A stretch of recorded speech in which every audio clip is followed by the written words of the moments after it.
Olá, Shabbat Shalom a todos. Estamos em nosso estudo sistemático no livro de Jó, um dos livros mais fascinantes de toda a Bíblia. E no dia de hoje vamos estudar 6 capítulos. E vamos aqui tentar fazer o máximo esforço para concluir esse estudo de hoje dentro de 1 hora e 20 minutos, e assim o Eterno permitir. E começamos no capítulo 16 desse livro de Jó, versículos 1 ao 5, que diz: Então respondeu Jó, dizendo: Tenho ouvido muitas coisas como estas. Todos vós sois consoladores molestos. Porventura não terão fim essas palavras de vento? Ou o que te irrita para assim responderes? Falaria eu também como vós falais, se a vossa alma estivesse em lugar da minha alma? Ou amontoaria palavras contra vós e manearia contra vós a minha cabeça? Antes vos fortaleceria com a minha boca, e a consolação dos meus lábios abrandaria a vossa dor. E simplesmente o que Jó está dizendo aqui é o quê? Vocês, para vocês é muito fácil falar assim, porque vocês não estão vivendo o que eu estou vivendo, porque se eu estivesse no lugar de vocês, eu trataria de ter misericórdia, compaixão, trataria de pesar as minhas palavras. E no verso de número 19 e 20 diz: Eis que também agora a minha testemunha está no céu, e nas alturas o meu testemunho está. Os meus amigos são os que zombam de mim, os meus olhos se desfazem em lágrimas diante de Deus. Então aqui Jó, ele chega justamente a uma conclusão triste, né? Melhorou agora, Marcos, o som? Está melhor agora, gente?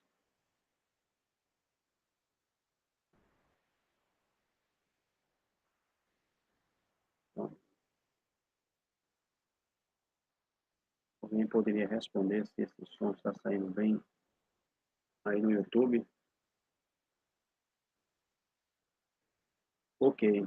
Então, aqui, né, Jó, ele chega a uma conclusão bastante triste, porque cedo ou tarde todos nós teremos que chegar a experimentar, né, e é que o único que pode te consolar, o único que realmente sabe o que está no teu coração é o Criador bendito.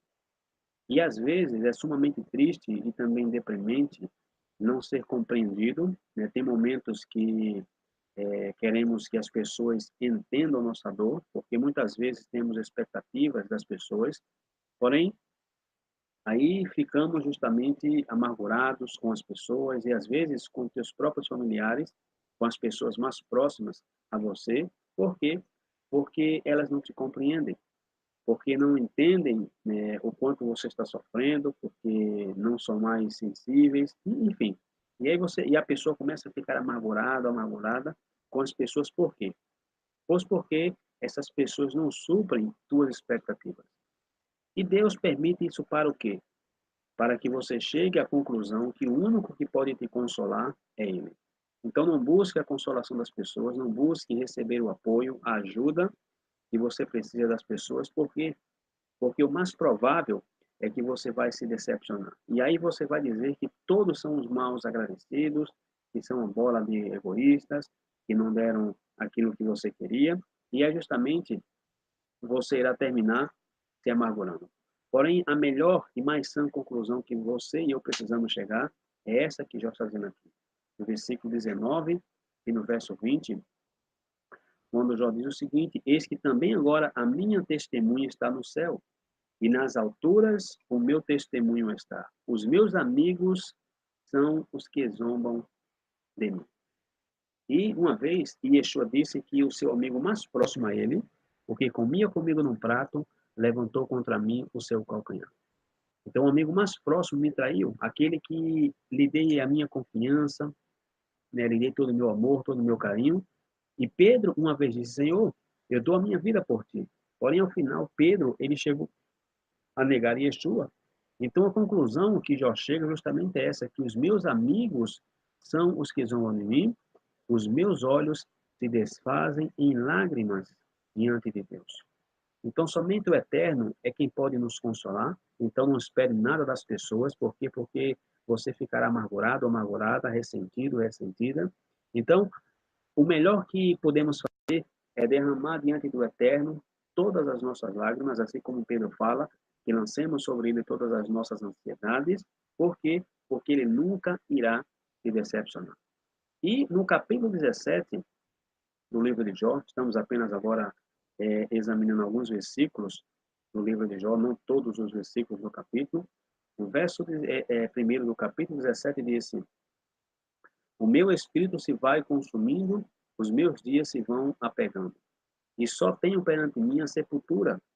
Deveras estou cercado de zombadores, e os meus olhos contemplam as suas provações. Promete agora e dá-me um fiador para contigo, quem há que me dê a mão. Então, aqui no versículo 1 ao 3, Jó ele começa a orar, Jó começa pedindo a Deus que lhe dê um alívio, e aqui ele pede justamente um fiador, porque no versículo 3 ele disse, promete agora e dá-me um fiador para contigo, quem há que me dê a mão. Então aqui Jó, ele começa a se quebrantar, ele começa a dizer, quem que pode me dar a mão? Ou seja, quem que pode me ajudar, quem que pode me tirar de todo esse sofrimento que eu estou passando e toda essa angústia, quem poderá me dar a mão? Em outras palavras, Senhor, quem pode me resgatar? Quem pode pagar o resgate por mim? Quem pode ser o meu salvador? Então, realmente, quem que pode ser o nosso salvador?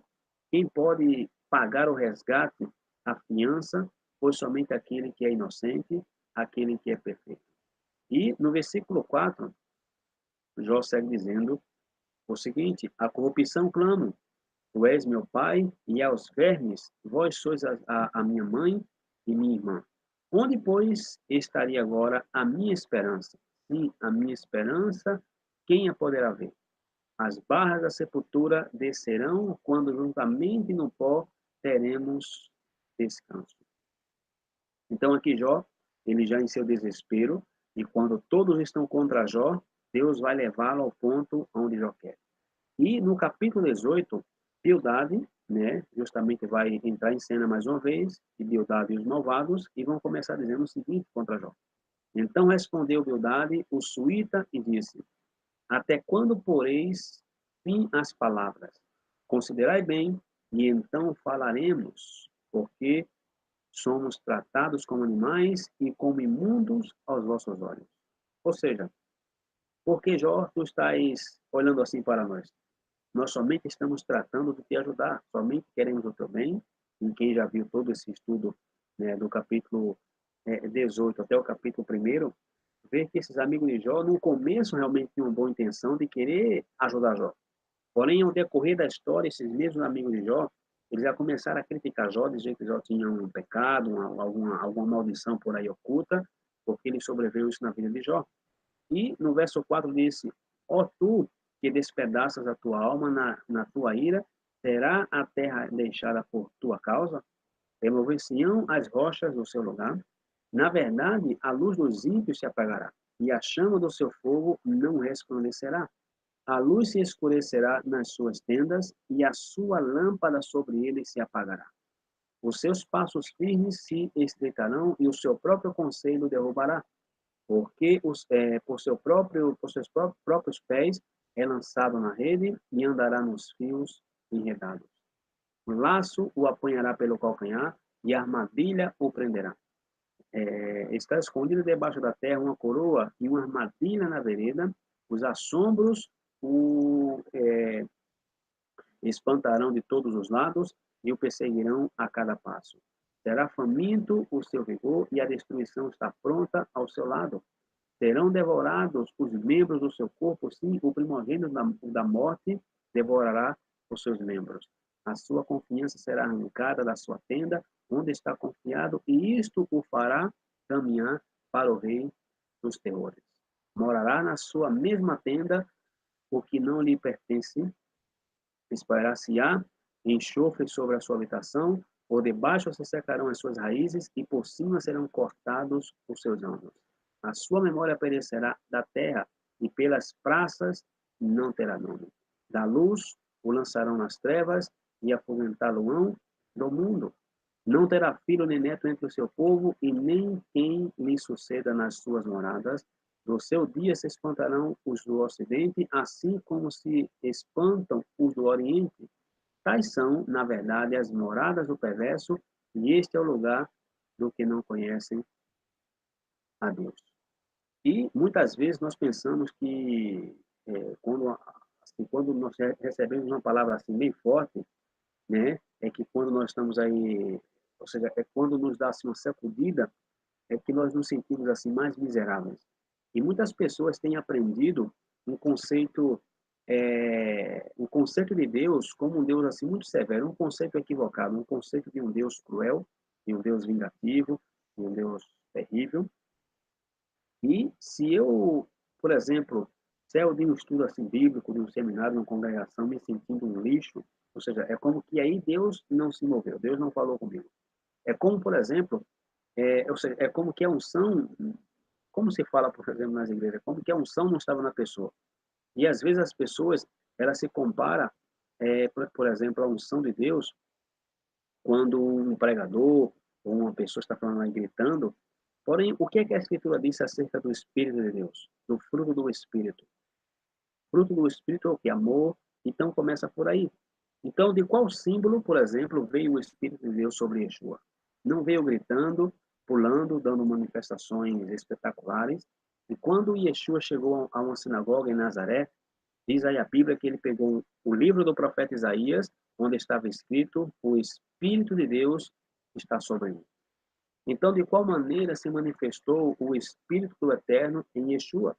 Como leão, ou como urso, ou como um gavião? Não, foi como uma pomba delicada. E quando Yeshua leu o rolo do profeta Isaías, ele disse que o Espírito de Deus estava sobre ele para pregar aos pobres de espírito, aos quebrantados, a curar os enfermos, para dar vista aos cegos, etc. Agora, se você examinar esse texto de Isaías, que Yeshua leu nessa sinagoga, e a razão pela qual todos na sinagoga ficaram assim surpreendidos, porque de repente disse que Yeshua fechou o rolo, entregou ao ministro, que estava aí e acabou. Então Yeshua disse que essa escritura se cumpriu hoje diante dos vossos olhos. Agora, por que os olhos de todos estavam assim como que atônitos assim olhando para Yeshua? Por uma única e simples razão. Porque Yeshua não terminou de ler esse texto de Isaías. E se vocês vão ao texto de Isaías, que Yeshua leu, o que diz depois que Yeshua leu a frase para anunciar o ano aceitável do Senhor? Ou seja, imediatamente depois dessa frase, o texto de Isaías disse para anunciar a vingança do nosso Deus. E a pergunta é, por que Yeshua não leu o restante da frase? Porque é um tempo de espera na qual Deus ele veio a ter misericórdia da humanidade. Ele veio nos perdoar, ele veio nos buscar e nos salvar, aquilo que Yeshua fez, buscar e salvar o que se havia perdido. Então, Yeshua veio com esse espírito de amor, de misericórdia. Por quê? Porque, afinal das contas, o que é que nos guia ao arrependimento? Porque, quem sabe, o objetivo desses amigos de Jó era um objetivo genuíno. Né? Quem sabe eles eram sinceramente, ou seja, eles estavam sinceramente buscando que Jó se arrependesse. Porém, qual foi o erro desses amigos de Jó? Querer estar tratando de fazer Jó se arrepender através de açoites dos seus lábios. Sois um pecador miserável, se arrepende, já transgrediu os mandamentos. Porém, de qual maneira disse a Bíblia que nós iremos nos arrepender?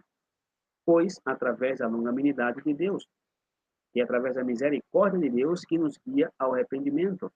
E o que foi que causou em nós o arrependimento? Quando nós descobrimos que não recebemos o castigo que nós merecíamos. E o Eterno nos amou tanto que enviou o seu Filho para morrer por nós. Então, quando nós entendemos esse conceito da graça, e quando nós podemos aí ver isso expressado nas pessoas, por exemplo, que nos expuseram, nosso coração se quebrantou totalmente. Então, assim que a manifestação do Espírito não é a golpes, ok? Virá também, não se preocupe, porque virá sim um momento de juízo, virá um momento da ira de Deus, porém, num presente momento, como está se manifestando o Espírito de Deus? Não com açoites, não com golpes, senão com amor. E no livro de Cantares, fala de uma maneira uma maneira poética, em que Deus ali está sendo representado por um homem, ou seja, por este apaixonado, e aí ele vai dizer a Sulamita, né? e a sua bandeira sobre mim foi amor. E aí ela fala tudo o que significa para o seu amado. Então, de qual maneira o Eterno nos atraiu? Com a bandeira do amor, com a bandeira do seu amor. O Eterno veio nos dizendo: bola de gentios, comedores de porcos, guardadores de domingo, de festas pagãs. Não, que disse que ele foi achado por um povo que não lhe buscava e foi clamado por quem não sabia o seu nome. E no capítulo 19 do livro de Jó, que é um dos capítulos mais lindos de todo o livro de Jó, e diante de todas essas exclamações poéticas bem fortes, porém bastante desagradáveis, Jó ele vai responder o seguinte, e aqui no capítulo 19 é onde Jó ele clama pelo seu Redentor. E disse o verso primeiro, respondeu, porém, Jó dizendo, até quando afligireis a minha alma e me quebrantareis com palavras? Já 10 vezes me vituperastes, não tendes vergonha de injuriar.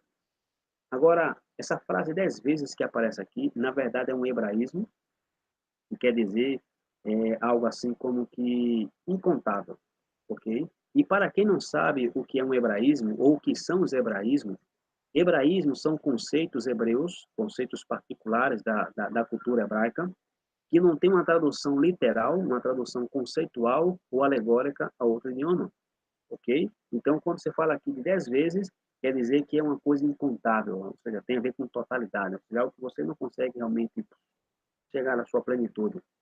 E no verso 6 disse, sabei agora que Deus é o que me transtornou e com a sua rede me cercou.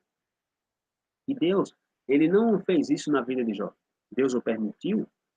Deus não é o causante da maldição, Deus não é o causante de confusão, senão que simplesmente Deus permite as coisas. E no verso 18 do capítulo 19 disse: Até os pequeninos me desprezam e, levantando-me eu, falam contra mim. Todos os homens da minha confidência me abominam, e até os que eu amava se tornaram contra mim. Os meus ossos se apegaram à minha pele e à minha carne, e escapei só com a pele dos meus dentes. Olha o que Jó está dizendo. Literalmente, isso aqui é uma poesia, porque dentes não tem pele. E disse, compadecer-vos de mim, amigos meus, compadecei-vos de mim, porque a mão de Deus me tocou. Porque me perseguis assim como Deus, e da minha carne não vos fartais. Quem me dera agora que as minhas palavras fossem escritas? Quem me dera fossem gravadas no livro? E Jó aqui está dizendo que quem dera que tudo isso aqui que ele está falando ficasse na memória. Porém, o que é que nós poderíamos, ou o que é que nós iremos dizer a Jó no dia que nós chegarmos ao reino do Eterno e assim conhecemos os patriarcas? O que é que iremos dizer a Jó? O que poderíamos dizer a Jó? Que as palavras de Jó foram escritas e se cumpriu esse desejo de Jó. E é por isso aqui, irmãos, que estamos aqui animados, ok? Exortados e sendo inspirados por essas palavras de Jó. E no verso 24 e 25 diz assim, e que com pena de ferro, perdão, e com chumbo para sempre fossem esculpidas numa rocha. Porque eu sei que o meu Redentor vive. Olha o que eu estou dizendo aqui. Eu sei que o meu Redentor vive e que por fim se levantará sobre a terra. E este versículo 25, aqui do livro de Jó, é um versículo chave, inclusive um versículo profético, porque Jó está clamando por um libertador, por um redentor, por um Goel. E esse verso 25 aqui é um versículo chave para todos que estejam contra você. Quando tudo aparentemente estiver perdido, lembre-se que tem algo escrito aqui dizendo que eu sei que meu Redentor vive e que por fim se levantará da terra. Isso, verso 26, que depois de consumida a minha pele, contudo ainda em minha carne verei a Deus. Peloei por mim mesmo e os meus olhos, e não outros o contemplarão. E por isso os meus rins se consumem no meu interior. Então, Jó, ele escreveu isso aqui acerca de quê? Acerca da ressurreição antes que os profetas.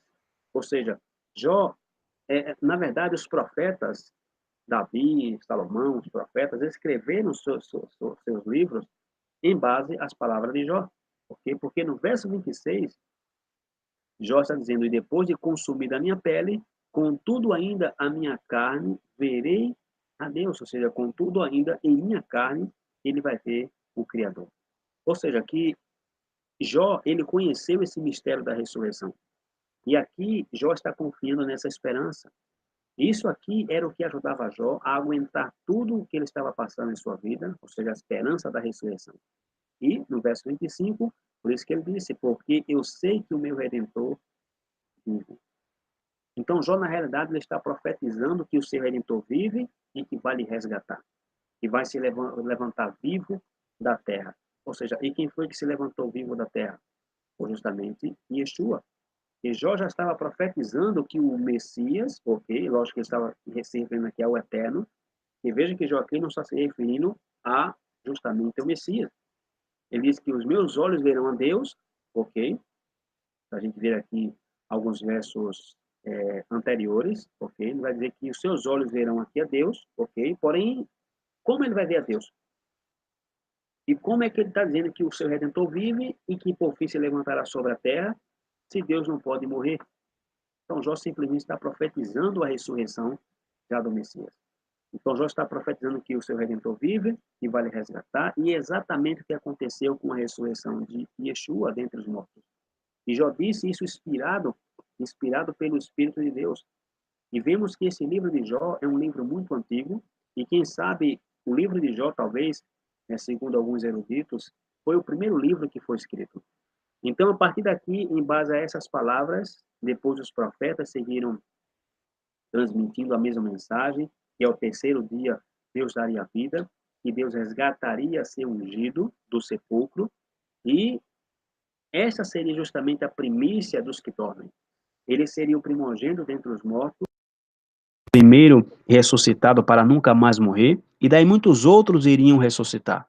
Então, por isso aqui no verso 26 e 27, Jó diz, e depois de consumida a minha pele, contudo ainda em minha carne, verei a Deus, vê-lo-ei por mim mesmo, ou seja, por ele mesmo, e os meus olhos, e não outros o contemplarão, e por isso os meus rins se consomem no meu interior.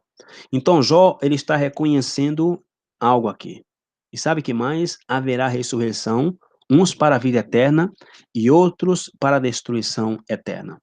E no livro do profeta Daniel, capítulo 12, o Eterno, ele vai justamente revelar, ele vai justamente dar uma revelação a Daniel dos últimos tempos. Vai dizer que nos últimos tempos, muitos dos que dormem no pó da terra ressuscitarão, uns para a vida eterna,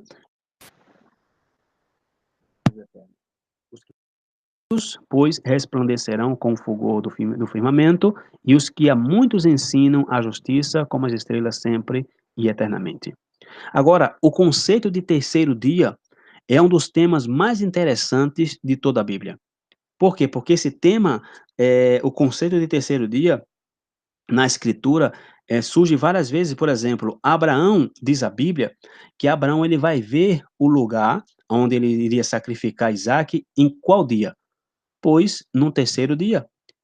Gênesis capítulo 22, verso 4 diz: ao terceiro dia, olha o que está dizendo aqui, ao terceiro dia, levantou Abraão os seus olhos, e viu o lugar de longe. Ou seja, não é coincidência que Abraão e Isaac viram o Monte Moriá ao terceiro dia da sua viagem. Deus estava estabelecendo um padrão para a história da redenção. Isto aqui é uma figura profética, justamente de um pai, do Criador do universo, estabelecendo um curso para destruir a humanidade que ele criou à sua imagem, né? Quando um cordeiro substituto se ofereceu para tomar esse lugar debaixo do seu machado. Também nós temos o exemplo de Jacó, não Labão, fugindo de Labão. E aqui no capítulo 31, verso 22 de Gênesis, disse: e no terceiro dia foi anunciado a Labão que Jacó tinha fugido. Infelizmente, Jacó, ele floresceu na casa do seu tio e se transformou em uma ameaça para Labão. Isso deixou Jacó assim sem opção, né, senão seu pai, que era justamente a terra de Canaã. Então, ele estava a 3 dias de viagem do seu tio, quando Labão decidiu persegui-lo. E também nós temos o mistério dos no livro de Êxodo, Êxodo capítulo 3, verso 18, dizendo o seguinte: E ouvirão a tua voz, e irás, tu com os anciãos de Israel, isso aqui é Deus ouvindo, falando com Moisés, ao rei do Egito, e dir-lhe-eis, o Senhor Deus dos Hebreus nos encontrou. Agora, pois, deixa-nos ir caminho de 3 dias para o deserto, para que sacrifiquemos ao nosso Deus. E outra vez aqui, a mesma ficar mais profundo, por quê? Porque como Jacó, ok, seu pai, quem havia ido e alcançar, é alcançado por Labão por 3 dias depois que ele havia saído, fugido, assim da mesma forma, os filhos de Israel iriam do Egito num caminho de 3 dias.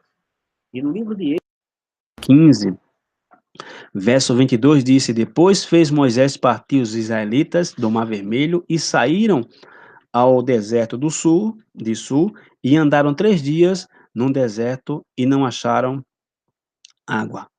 E outra vez aqui, ok? Ou seja, aqui a situação aqui está conectada com o quê? Com os 3 dias. Quando já haviam passado 3 dias, sua situação milagrosamente mudou quando Deus disse a Moisés que pegasse uma árvore e lançasse nas águas amargas para que essa árvore ficasse, ou essa água ficasse doce. E esta é uma conexão assombrosa ao que se passou quando Yeshua veio e viveu entre nós. E através de toda a escritura, as pessoas estão conectadas com o quê? Como é que o profeta Isaías... Então, pessoas estão descritas com água. As águas, pessoas da terra, estavam grandemente amarguradas, porém, quando a árvore, a raiz de José, foi lançada em meio da água, ou seja, de pessoas, e cada pessoa doce de ser usada para saciar a sede dos estrangeiros. E também a Torá, a lei, os mandamentos do Eterno, foram dados no Monte Sinai no terceiro dia. Então, quando nós voltamos à história do Êxodo, vemos outra vez a importância deste conceito do terceiro dia na mente de Deus. Êxodo 19, verso 10 e verso 11 diz o seguinte: Disse também o Senhor a Moisés: Vai ao povo e santifica-os hoje e amanhã, e lavem eles as suas roupas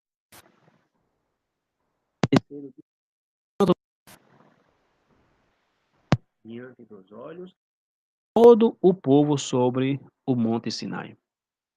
E aqui também nesse versículo aqui poderíamos, lógico, está fora do tema, argumentar o seguinte, que muitas pessoas não creem, que Yeshua não existe, porque não fez certas coisas que não podia fazer, enfim.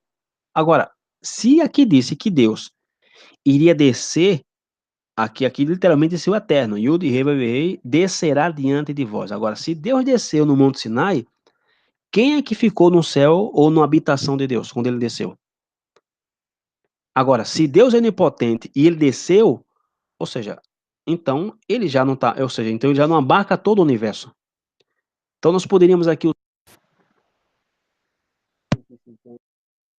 e usar aqui os mesmos textos do Antigo Testamento para provar que essa história de que Deus não pode se manifestar é tudo ilusão, tudo balela de pessoas que, sinceramente e com todo respeito, não é que eu conheça, mas não tem uma ideia da essência do Criador. Querem limitar a Deus a ser o que eles querem que Deus seja. Porque se Deus desceu, quem ficou lá em cima? Se Deus foi ao encontro dos hebreus, significa que Deus não está em todo lugar. Então o Eterno, ele estava aí mesmo nos 2 dias prévios do terceiro dia, ok? O Eterno já estava aí no Monte Sinai, porém ele escolheu se revelar a si mesmo no terceiro dia. E isto é exatamente como a lua, irmãos.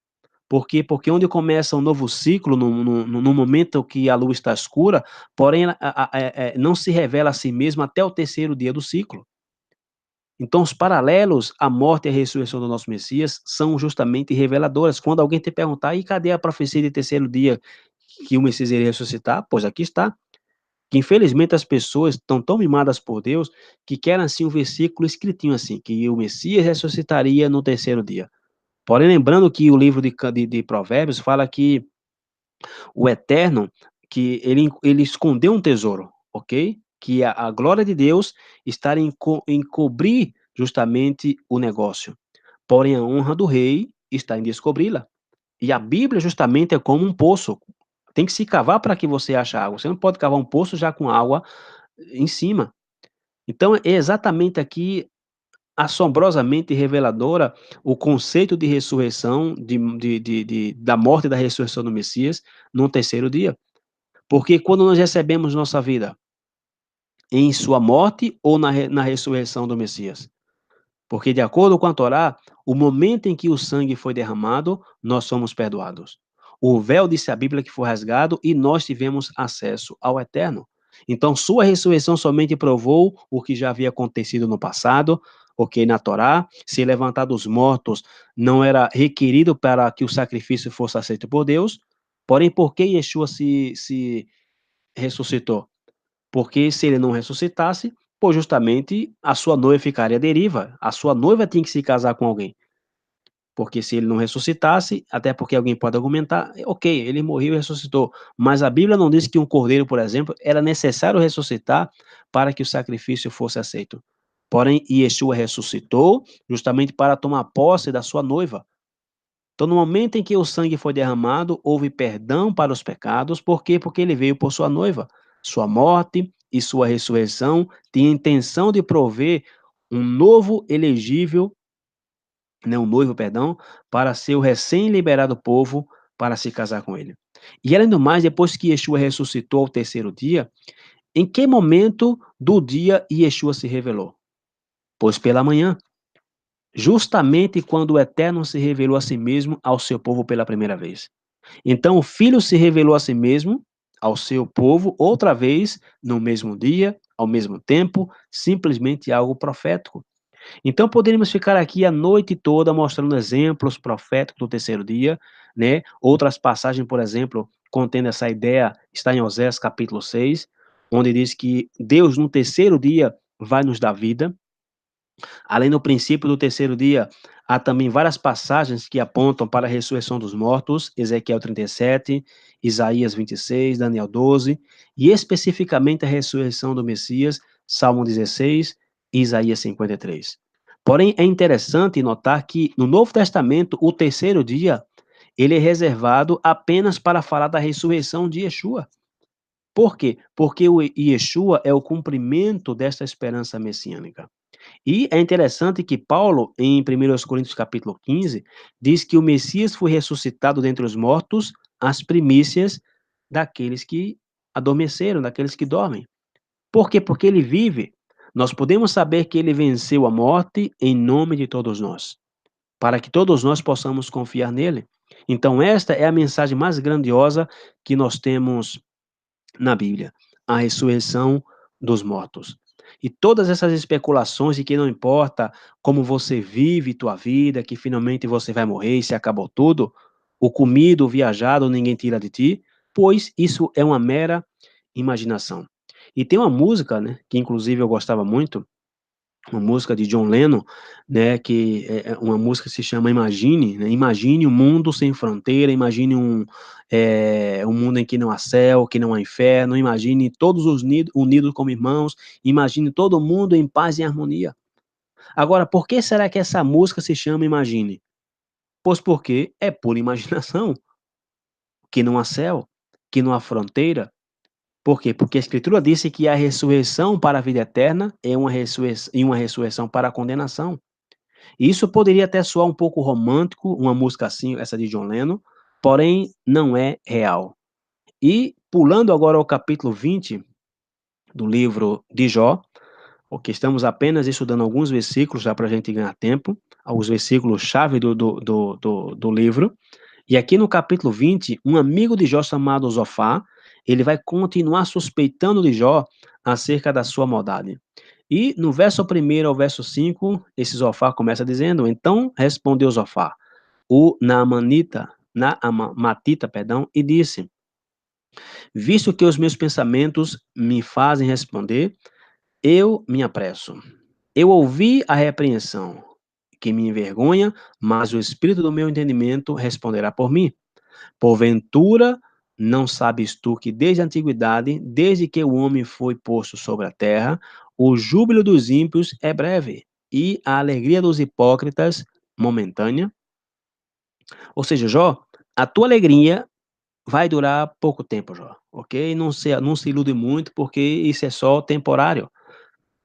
E disse o verso 7: os céus manifestarão a sua iniquidade e a terra se levantará contra ele.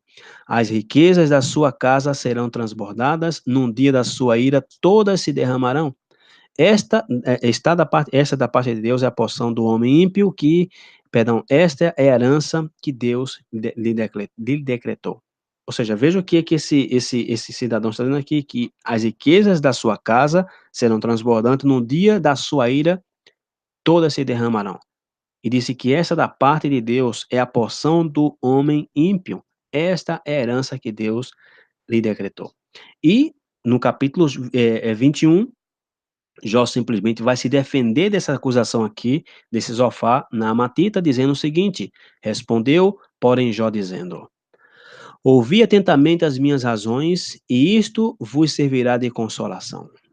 Ou seja, simplesmente aqui, já está se defendendo já de maneira assim um pouco mais severa contra esses seus amigos, e no verso 7 diz o seguinte: por que razão vivem os ímpios? E lembrando que Jó está respondendo em base às perguntas que foram feitas a eles por Zofar no capítulo 20. Por que razão vivem os ímpios? Envelhecem e ainda se robustecem em poder. E aqui Jó está respondendo dizendo que é falso o argumento de seus amigos, especificamente desse Zofar. Porque se é verdade o que você, Zofar, está me dizendo, que os ímpios vão mal e que os justos vão bem, então por que os ímpios vivem, envelhecem e ainda se robustecem em poder? E é interessante que um dos escritores dos Salmos, chamado Asaf, no Salmo 73, no versículo 2, diz o seguinte: quanto a mim, os meus pés quase se desviaram, pouco faltou para que escorregassem os meus passos. E olha o que esse salmista está dizendo aqui no Salmo 73, verso 2: quanto a mim, os meus pés quase se desviaram, pouco faltou para que escorregassem os meus passos. Ou seja, quase que eu tropeço em ver a prosperidade dos ímpios. E Asaf, ele conta seu testemunho de como ele quase caiu na tentação de seguir o estilo de vida dos homens ímpios, de ver as pessoas prosperando, de ver as pessoas ímpias gozando da vida, de luxo. E todo esse Salmo 73 é no contexto de que Asaf, ele começa a ver a prosperidade daqueles que não querem nem saber de Deus, que burlam de Deus, que pisoteiam na sua palavra, que acham que mandamento é uma coisa para gente atrasada. Então, Asaf começou a dizer que chegou um ponto que ele quase tropeçou. Ou seja, quase eu joguei a toalha. Ou seja, Asaf, ele esteve a ponto de se afastar das coisas de Deus quando ele viu as pessoas ímpias, nécias, pecadoras, se dando bem na vida. Ou seja, estive a ponto de cair, porém, quando foi e por que ele disse que ele não caiu? Qual foi a razão de Asaf não cair? Pois o que disse o verso 16 de Salmo 73: quando pensava em entender isto, foi para mim muito doloroso. Até que entrei no santuário de Deus, então entendi eu o fim deles. Certamente tu os puseste em lugares escorregadios, tu os lança em destruição. Ou seja, uma vez em que Deus mostrou a Asaf o final do filme, o final da novela, Asaf pôde se consolar e pôde crer que Deus é justo. E o problema é que que eu e você temos, às vezes, ao julgar as coisas de Deus, é porque nós não temos um panorama completo, ou seja, nós não estamos vendo o final do filme. E como você, por exemplo, está num cinema assistindo o filme, e no meio do filme você sai aí chateado, chateada, reclamando, ai, que esse ator miserável só faz apanhar e se dá mal, que cara só apanha, que filme chato, ou seja, só leva desvantagem, que filme ruim, só fiz perder meu dinheiro. Porém, espera o final do filme e vê ao final se realmente o filme foi bom ou se o filme foi ruim, se foi justo ou se foi injusto. E é justamente o mesmo que Deus. Por quê? Porque às vezes nós podemos estar aí reclamando, e por que, Senhor, por que Deus permite isso, né? Porque os ímpios que rejeitam tua palavra estão nesse momento agora desfrutando, ou seja, nadando em dinheiro, muito bem de vida, e eu mal tenho para pagar as minhas contas. Porém, lembre-se de uma coisa, que quem ri por último, ri melhor. E Yeshua certa vez disse: ai dos que agora riem, porque depois eles vão chorar. Bem-aventurados os que choram, porque eles serão consolados. E ao final, os papéis vão ser invertidos. E tem uma história que se conta que levaram aí um jovem, algumas pessoas, a uma tribo de canibais, e essa pessoa aceitou. Aceitou e ver como vivem, por exemplo, os canibais. Aceitou e foram. E essa pessoa, ao ver os canibais de longe, viu que tinha alguns deles, assim, pulando, como que dançando aí, estavam nus e dançando, pulando assim, dando pulos altíssimos. Então a pessoa que viu de longe o som dos tambores, os tamborins, etc, dos pandeiros, ou seja, viu uma tremenda festa e pensou: "Nossa, esses canibais estão vindo de luxo, estão felizes, né, olha só o festaço que eles estão fazendo". Porém, esse rapaz, junto com o grupo, ao ir se aproximando da tribo, e quando viu os canibais de perto, se deu conta que a razão pela qual eles estavam pulando e dançando e dando pulos altíssimos era porque o chão estava cheio de brasa, brasa de fogo. Estavam pulando para não queimarem seus pés.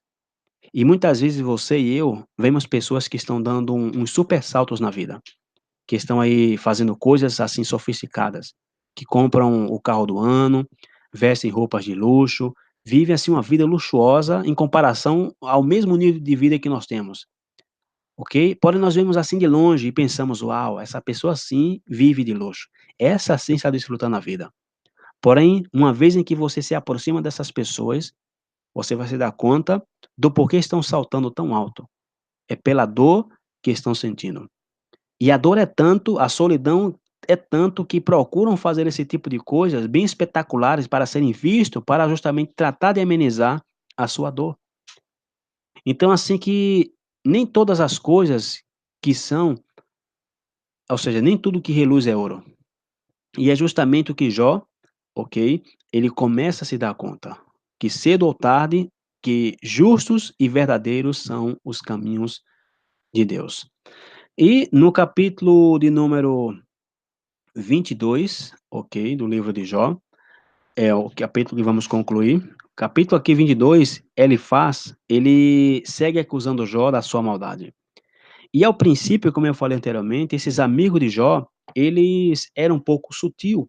Olha, Jó, meu amigo, quem sabe isso que está passando por você seja por algum pecado. Porém, vejamos o que é que esse ele faz aqui no capítulo 22, no verso 5, vai dizer a Jó: porventura não é grande a tua malícia e sem termo as tuas iniquidades? Jó, deixa das tuas mentiras, para de inventar coisas, tu és um malicioso, Jó. E depois que ele diz isso a Jó, ele uma vez mais dá uma conclusão simplista no verso 21, dizendo: apega-te, pois, a ele, e tem paz, e assim te sobrevirá o bem. E aqui vamos ver uma das principais doutrinas que se prega na atualidade, ou seja, a doutrina que se mais prega hoje, Jó já havia profetizado desde antes de Moisés. E disse o verso 22: aceita, peço-te, a lei da sua boca e põe as suas palavras no teu coração. Se te voltares ao Todo-Poderoso, serás edificado. Se afastares a iniquidade da tua tenda e deitares o teu tesouro no pó e o ouro de Ofir nas pedras dos ribeiros, então o Todo-Poderoso será o teu tesouro e a tua prata acumulada. E vejam o princípio que esse ele faz aqui, está ensinando aqui. Te arrepende, Jó. Em outras palavras, aceita Jesus e serás próspero. O Senhor vai encher o teu celeiro, vai te deixar rico. Porém, planta a semente no reino de Deus, traz teus dízimos, traz tuas ofertas, vende tudo o que tem, e ao invés de dar aos pobres, traz para nós aqui que Deus vai te abençoar. E no verso 26 disse: Por que então te deleitarás no Todo-Poderoso e levantarás o teu rosto para Deus? Verso 27, orarás a ele te ouvirá e pagarás os teus votos. Olha, Jó, faça um voto com Deus. Faça uma prova com Deus. Ele mesmo disse: faça a prova de mim, traga todos os dízimos, e o Senhor vai espantar o devorador e vai derramar bênção sobre a tua vida. Teus celeiros não vai faltar nada. Verso 28 disse: determinarás tu algum negócio e ser-te-ia firme, ok? E a luz brilhará em teus caminhos. Quando te abaterem, então tu dirás: haja exaltação, e Deus salvará os humildes, e livrará até ao que não é inocente, porque será libertado pela dureza das tuas mãos. Agora, essa filosofia aqui de dar, ok? De dar para que Deus te dê, na qual Deus fica como teu devedor, é uma espécie como de negócio. E simplesmente entenderam um versículo que Yeshua falou aos discípulos, dizendo: negociai até que eu volte. Porém, quando Yeshua disse negociar até que eu volte, não foi para fazer negócio com dinheiro, de você dar a Deus para Deus te dar. Não, é negociar almas. Negociar e trabalhar com almas, ok? Então, nessa filosofia aqui, justamente, de que você dar a Deus para Deus te dar, é como que Deus está devendo. Por isso que ficam exigindo a Deus. Deus, eu exijo, eu não aceito. É como você está devendo uma pessoa está devendo a você, e você vai cobrar e diz: eu não tenho nesse momento. Infelizmente, acabou, não consegui arrumar. Ou seja, você vai dizer o quê? Eu não aceito porque eu fiz um trato com você. Essa pessoa é devedora a você. Da mesma forma se entende com Deus nessa teologia da prosperidade. Dar a Deus e Deus fica te devendo, exige de Deus, você é filha do rei. Porém, é precisamente a filosofia que Paulo atacou em 1 Timóteos, capítulo 6. Porque aqui em 1 Timóteo, capítulo 6, no verso 3 ao verso 5, olha o que Paulo está dizendo. Se alguém ensina alguma outra doutrina, e se não conforma com as sã palavras de nosso Senhor Yeshua, o Messias, e com a doutrina que é segundo a piedade, é soberbo, e nada sabe, mas delira acerca de questões e contendas de palavras, das quais nascem invejas, porfias, blasfêmias, ruins suspeitas. Perversas contendas de homens corruptos de entendimento e privados da verdade, cuidando que a piedade seja causa de ganho. Aparta-te dos tais. E veja um conselho que Paulo está dando aqui ao jovem Timóteo. Olha, Timóteo, haverá pessoas nos últimos tempos que não suportarão essa doutrina. E essas pessoas, por não suportar a Torá, por não suportar a lei, vão fazer o quê? Vão amontoar para si doutores, pastores, rabinos, moré, roxim, como se chamam por aí, semideuses, ok? Especialistas em divindade, conforme as suas próprias concupiscências. E qual vai ser uma das características desses falsos mestres? Ensinar a piedade. Vão ensinar que Deus somente estará aí para nos dar o que nós precisamos. Por quê? Porque nós somos filhos. Ou seja, que esses falsos mestres estão dando razão a Satanás, quando no capítulo 1, Satanás praticamente disse a Deus: Deus, o ser humano é um mercenário, Jó só te busca, Deus, porque tu enriquece ele. Esses pregadores, eles promovem uma mentalidade de que o Criador dos céus e da terra é um devedor teu, onde você deu e agora ele tem que te dar de volta. Então, é precisamente aqui o que Paulo está dizendo aqui a Timóteo: Timóteo, aparta-te dos tais. Por quê? Porque a má conversação corrompe os bons costumes, Timóteo. Timóteo, afasta-te dessas pessoas, por quê? Verso 6, mas é grande ganho a piedade com contentamento. E por quê? Porque certamente viemos a este mundo sem nada e sem nada iremos sair daqui. Eu não sei se você já prestaram atenção quando nasce um bebê, bebê recém-nascido nunca nasce com a mão aberta. Sempre um bebê está com a mão fechada. Por quê? Porque isso já é de natureza humana ser egoísta. Só eu e eu. Só pensando em si. Porém, quando as pessoas morrem, morrem como? Pois com as mãos abertas. Por quê? Porque não vamos levar nada daqui. E aqui Paulo está aconselhando a um jovem, e uma das coisas que Paulo mais adverte Timóteo é contra essa doutrina que pode levá-lo ao engano.